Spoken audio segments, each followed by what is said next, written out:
Jauh sebelum adanya pertanian modern seperti saat ini yang menggunakan pupuk dan obat-obatan, nenek moyang kita sudah sangat maju dalam bertani. Di mana pertanian saat itu berperan penting dalam kemakmuran suatu negeri, yang pada saat itu masih dalam bentuk kerajaan-kerajaan. Lalu seperti apa pertanian pada waktu itu? Tentu pertanian pada saat itu masih secara tradisional, seperti halnya saat ini. Pertanian saat itu juga menerapkan pengairan atau irigasi, pengolahan tanah dan juga perawatan tanaman. Namun, ada satu hal yang oleh nenek moyang kita lakukan dan dijaga, yaitu selaras dengan alam, salah satunya dengan mengenali tanda-tanda alam. Contoh mengenali tanda-tanda alam yaitu mengenali musim untuk menentukan masa tanam dan sebagainya, ya saat itu dikenal dengan nama Pranata Mangsa atau Pranoto Mongso.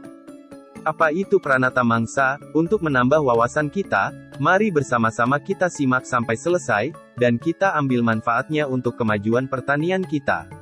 Kami doakan kawan-kawan selalu dalam keadaan sehat dan lancar rizkinya, amin. Pranata Mangsa berasal dari kata, pranata, yang berarti aturan dan mangsa, yang berarti masa atau musim.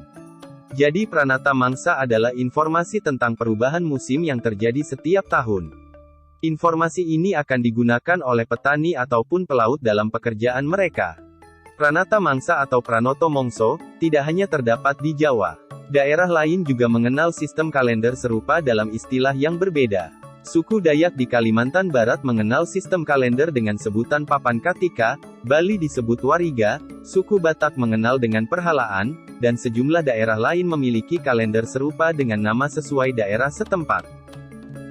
Lalu, apakah sistem Pranata Mangsa atau aturan musim nenek moyang ini masih relevan kita gunakan pada zaman modern seperti saat ini?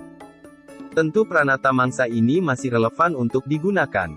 Karena dasarnya peredaran semu matahari, maka sebetulnya Pranata Mangsa tetap berlaku. Iklim tidak berubah, yang ada anomali cuaca atau musim. Saat menanam, apakah kawan-kawan masih ada yang menggunakan Pranata Mangsa ini? Jawaban dari kawan-kawan kami tunggu di kolom komentar.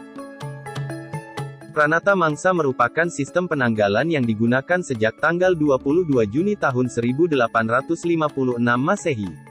Pranata Mangsa bisa disebut sebagai kalender tentang aturan musim yang telah lama dikenal oleh masyarakat Tani Jawa dan daerah lainnya.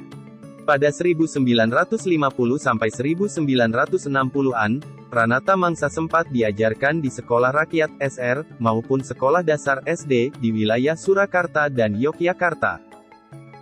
Khususnya untuk kepentingan bercocok tanam atau penangkapan ikan. Kalender Pranata Mangsa disusun berdasarkan pada peredaran matahari. Kalender ini memiliki satu siklus dengan periode 365 hari atau 366 hari. Sistem kalender di sejumlah daerah itu memiliki fungsi yang sama, yaitu sebagai pedoman masyarakat dalam kegiatan keseharian mereka. Kalender Pranata Mangsa dihitung berdasarkan atas peredaran matahari tanpa didukung teori-teori pertanian modern dan alat-alat pertanian modern. Pranata Mangsa adalah sistem penanggalan dengan menjadikan alam sebagai petunjuk tentang apa yang harus dilakukan oleh petani pada saat ingin menanam. Sistem ini melatih kecermatan dan kepekaan indera petani, karena mereka harus mengamati, merasakan, membaca alam. Agar memahami Pranata Mangsa, indera harus lihai memahami segala macam perubahan yang terjadi di alam, seperti desir angin, kicau burung, maupun cahaya matahari yang dapat menjadi petunjuk petani. Secara umum Pranata Mangsa terbagi menjadi 4 musim mongso, yakni musim hujan, rendeng, pancaroba akhir musim mareng, musim kemarau ketigo, dan musim pancaroba menjelang hujan, labu. Lalu, apa keuntungan kita menggunakan sistem kalender Pranata Mangsa atau Pranoto Mongso ini? Dan bagaimana menggunakan sistem ini pada pertanian kita? Sebelum melanjutkan, mohon keikhlasan kawan-kawan untuk pencet tombol subscribe sebagai bentuk dukungan kepada channel ini. Terima kasih, semoga menjadi keberkahan, amin. Kita lanjutkan. Pranoto Mongso adalah pembagian musim dalam satu tahun yang disusun berdasarkan sifat-sifat dan siklus perubahan iklim di suatu wilayah dengan menggunakan metode ilmu titen. Yang dimaksud dengan ilmu titen adalah ilmu yang didapat dari hasil pengamatan fenomena alam. Terkait dengan kegiatan budidaya tanaman, ada dua aspek yang sangat penting untuk dipelajari dari adanya Pranoto Mongso ini, yaitu 1. Hubungan antara jadwal waktu tanam suatu jenis komoditas tanaman tertentu dengan tingkat pertumbuhan dan perkembangan tanaman bersangkutan, sampai kepada tingkat panen. 2. Hubungan antara siklus perubahan cuaca dengan dinamika perkembangan hama dan penyakit tanaman. Kedua hal tersebut sangat diperlukan agar petani dapat menentukan jadwal waktu tanam yang tepat. Ada beberapa manfaat yang dapat diambil dari adanya jadwal waktu tanam ini, contohnya mengurangi resiko gangguan hama dan penyakit tanaman, sehingga secara tidak langsung dapat menekan penggunaan pestisida. Mengurangi resiko gagal panen atau puso akibat kekurangan air, kebanjiran, roboh terkena angin, dan sebagainya. Produksi atau hasil panen diharapkan bisa maksimal apabila ditanam pada waktu yang tepat, karena keberhasilan budidaya tanaman sangat dipengaruhi kondisi lingkungan. Kalender Pranata Mangsa menunjukkan adanya korelasi antara biologi, kosmologi, klimatologi, dan sosiologi masyarakat pedesaan. Secara langsung, teknik ini mengharmonisasikan antara manusia dengan alam, persis seperti dasar konsep ekologi, di mana keberadaan manusia adalah bagian penting dalam sebuah ekosistem yang patut mengerti bagaimana alam, seperti apa kondisi alam, dan apa yang harus dilakukan.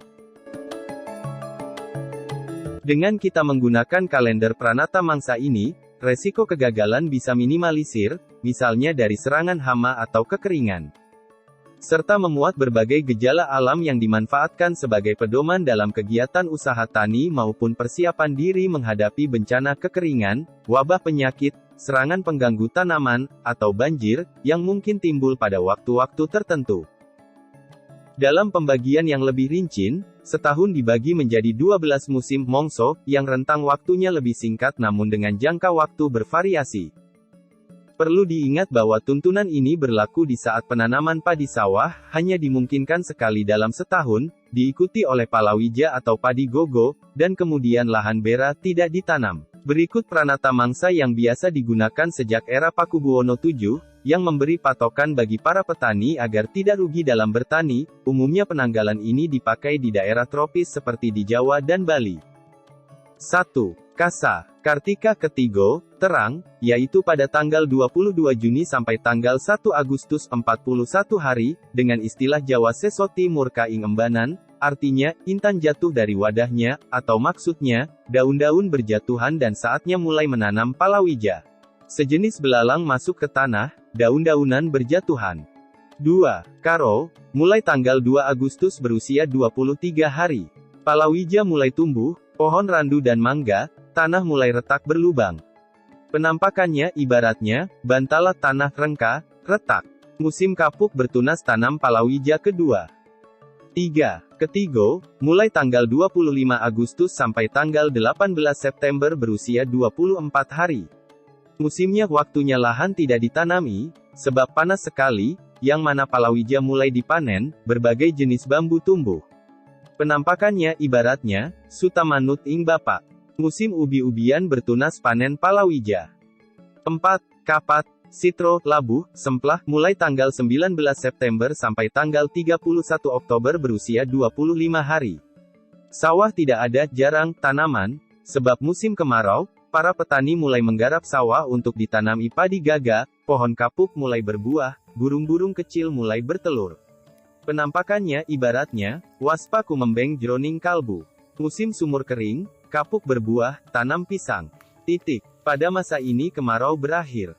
5. Mongso kalima, mangga kala. Mongso utama labu semplah, waktu, tanggal 14 Oktober sampai tanggal 9 November, 27 hari. Ciri-ciri, mulai ada hujan besar, pohon asam Jawa menumbuhkan daun muda, ulat mulai bermunculan, laron keluar dari liang, lempuyang dan temu kunci mulai bertunas. Tuntunan untuk petani, selokan sawah mulai diperbaiki, membuat tempat mengalir air di pinggir sawah, mulai menyebar padi gogo. 6. Mongso, kanem, naya. Mongso utama, labuh, udan, waktu, 10 November sampai tanggal 22 Desember, 43 hari. Ciri-ciri, buah-buahan, durian, rambutan, manggis, dan lainnya, mulai muncul, belibis mulai terlihat di tempat berair. Panduan untuk petani, para petani menyebar benih padi di pembenihan. 7. Mongso, Kapitu, Palguna. Mongso utama, Rendeng, Udan. Waktu, tanggal 23 Desember sampai tanggal 3 Februari, 43 hari. Ciri-ciri, banyak hujan, sungai banjir, saat memindahkan bibit padi ke sawah. 8. Mongso, Kawola. Mongso utama, Rendeng, pengarep-arep. Waktu, tanggal 4 Februari sampai 28 atau tanggal 29 Februari, 26 atau 27 hari. Ciri-ciri, musim kucing kawin, padi menghijau, uret mulai bermunculan, padi berbunga, panduan untuk petani, waspada serangan hama. 9. Mongso, Kasanga, Jita. Mongso utama, Rendeng, pengarep-arep. Waktu, 1 sampai tanggal 25 Maret, 25 hari. Ciri-ciri, padi berbunga, jangkrik bermunculan, tonggeret dan gangsir mulai bersuara, sisa banjir masih bermunculan, bunga gelagah berguguran. Panduan untuk petani, tetap waspada serangan hama dan perhatikan keasaman tanah. 10. Mongso, K10, Srawana. Mongso utama, Mareng, pengarep-arep. Waktu, tanggal 26 Maret sampai tanggal 18 April, 24 hari. Ciri-ciri, padi mulai menguning, banyak hewan hamil, burung-burung kecil mulai menetas telurnya, tikus betina masuk ke sarang. 11. Mongso, Desta, Padrawana. Mongso utama, Mareng, panen. Waktu, tanggal 19 April sampai tanggal 11 Mei, 23 hari. Ciri-ciri, burung-burung memberi makan anaknya, buah kapuk randu merekah. Panduan untuk petani, saatnya panen raya Genjah, panen untuk tanaman berumur pendek. 12. Mongso, Sada, Asuji. Mongso utama, Mareng, terang. Waktu, tanggal 12 Mei sampai tanggal 21 Juni, 41 hari. Ciri-ciri, suhu menurun dan terasa dingin. Panduan untuk petani, saat menanam palawija, kedelai, nila, kapas, saatnya menggarap tegalan untuk menanam jagung. Memang iklim dan cuaca telah banyak mengalami perubahan. Namun perubahan yang terjadi juga tetap memiliki pola dan kecenderungan yang tetap bisa diamati. Dengan demikian, petani yang memiliki dasar pemahaman Pranoto Mongso tentu jauh lebih baik dibanding petani yang tidak punya pedoman. Demikian ulasan ini, semoga bermanfaat. Bila ada tambahan atau saran, juga kritik dan pertanyaan, silahkan tulis di kolom komentar.